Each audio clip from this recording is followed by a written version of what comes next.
స్థలంలో ఒక ఇల్లు ఉంటే 20 ఏళ్ళ తర్వాత ఆ ఇంటి విలువ ఎంత అంటే 0. ఎందుకనంటే ఆ ఇంటికి ఏం విలువ ఉంటుంది? 20 ఏళ్ళ ఇల్లు, 15 ఏళ్ళ ఇల్లు అని అంటే. కానీ అట్ట కాదు, ఆ ఇల్లు ఉంటే చాలు, ఆ ఇంటికి కూడా మొట్టమొదటిసారిగా రేట్లు వాటికి కూడా పెంచి సబ్ రిజిస్టర్ ఆఫీస్లో ఇప్పుడు విలువ కట్టే కార్యక్రమాలు చేస్తూ ఉన్నారు. ఇలా ఏది తీసుకున్నా కూడా బాధుడుగా అనిపిస్తూ ఉంది. మరోవైపున చూస్తే చదువుకుంటా ఉన్న పిల్లలకు ఫీజులు అందడంలా, చదువుకుంటా ఉన్న పిల్లలకు మామూలుగా జనవరి, ఫిబ్రవరి, మార్చికి సంబంధించిన క్వార్టర్కి సంబంధించిన విద్యా దీవెన మామూలుగా మేలో ఇవ్వాలి, ఏప్రిల్లో వెరిఫికేషన్ చేయాలి, మేలో మామూలుగా ఫీజులు వెనక్కి ఇవ్వాలి, ఫీజులు ఇవ్వాలి ఆ పిల్లల తల్లుల ఖాతాల్లోకి. మనం ఉంటే అదే జరిగేది. జనవరి, ఫిబ్రవరి, మార్చికి సంబంధించి ఏప్రిల్లో వెరిఫికేషన్ చేసి మేలో ఇచ్చే పరిస్థితి.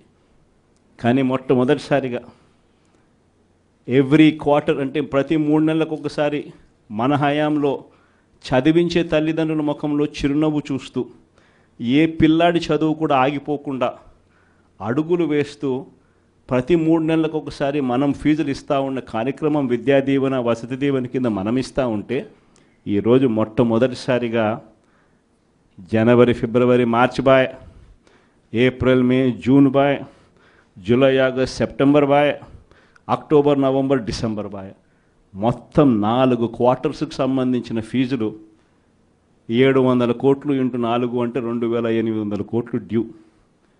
వసతి దీవెన కింద మామూలుగా ప్రతి సంవత్సరం ఏప్రిల్ మాసంలో 1100 కోట్లు మనం బటన్ నొక్కి నేరుగా పిల్లల చేతుల్లో పెడతా ఉంటే అది పాయ.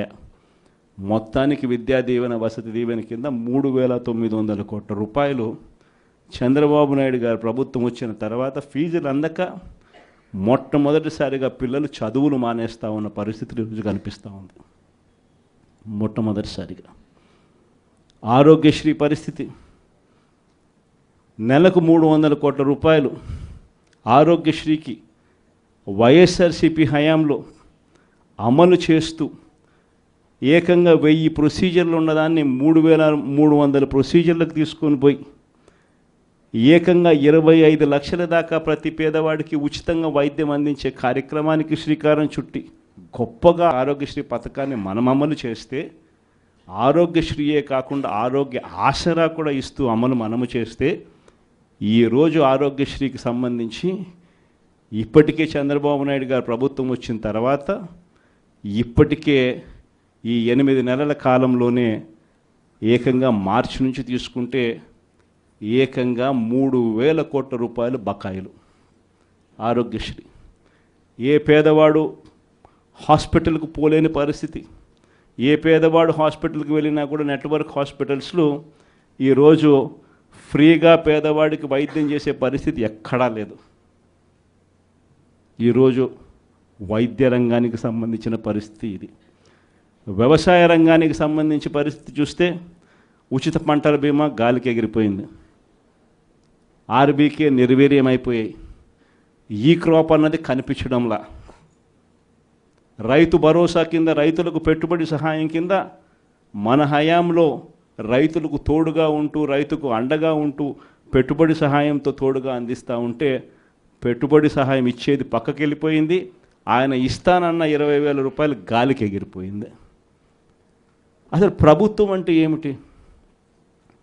విద్య, వైద్యం, వ్యవసాయం, ఈ 3 రంగాలతో పాటు గవర్నెన్స్, ఈ 4 రంగాలను చూసుకోవడమే ప్రభుత్వం అంటే బాధ్యత.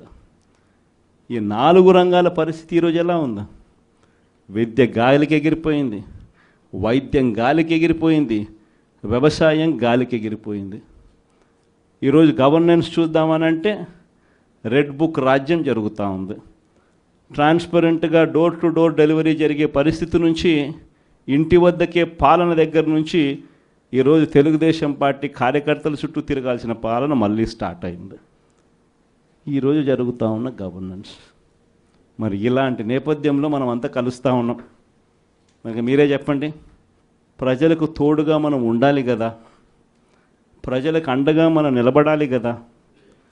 ప్రజలకు తోడుగా నిలబడగలిగినప్పుడే వాళ్ళ మీద ఉన్న వ్యతిరేకత మన మీద, మన నాయకుల మీద సింపతి కింద కన్వర్ట్ అవుతుంది. ఈ సంక్రాంతి కల్లా పార్టీ నిర్మాణం, జిల్లా కమిటీలు, నియోజకవర్గ కమిటీలు, మండల కమిటీలు, ఇవన్నీ మీరు సంక్రాంతి కల్లా మీరు అన్నీ కూడా పూర్తి చేసే కార్యక్రమాలు చేయండి. దాని తర్వాత జనవరి, ఫిబ్రవరి నుంచి, జనవరి చివరిలో కానీ ఫిబ్రవరి మొదటి వారం నుంచి కానీ నా ప్రోగ్రాములు కూడా స్టార్ట్ అవుతాయి.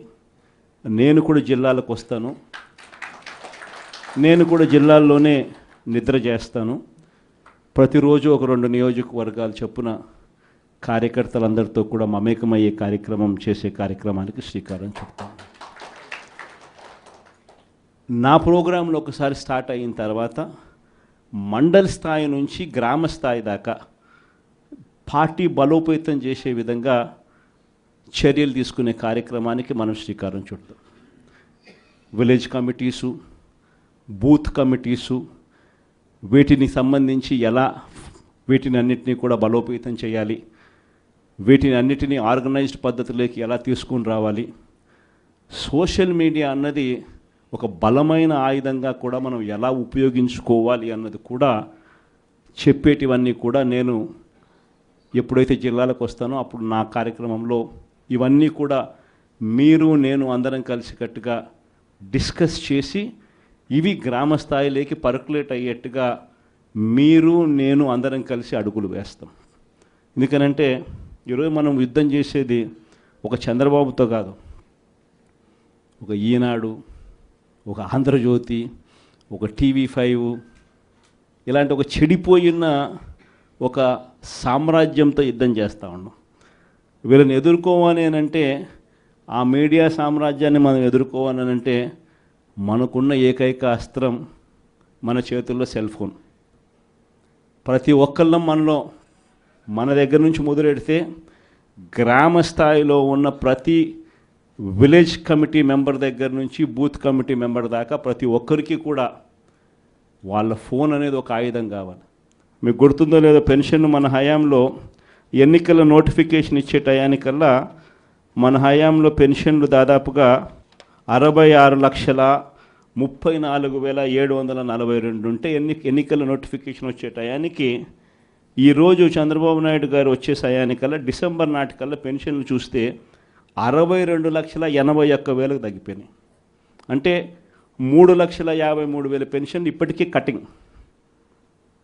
ఇది కాక ఇంకా వికలాంగుల మీద చంద్రబాబు నాయుడు మళ్ళీ ఒక కమిటీ వేసి ఇంటింటికి వికలాంగులు ఎలా ఉన్నారు అని చెప్పి ఇంటికి పంపించి వాళ్ళ పెన్షన్ ఎలా కట్టింగ్ చేయాలని చెప్పి అప్పుడే స్టార్ట్ చేసినాడు. అంటే ఈయన ఉద్దేశం ఈ మార్చి కల్లా ఇంకొక 3 లక్షల పెన్షన్ తగ్గించాలని. సో లెఫ్ట్ రైట్ సెంటర్లో పెన్షన్ తగ్గిస్తూ ఉన్నారు.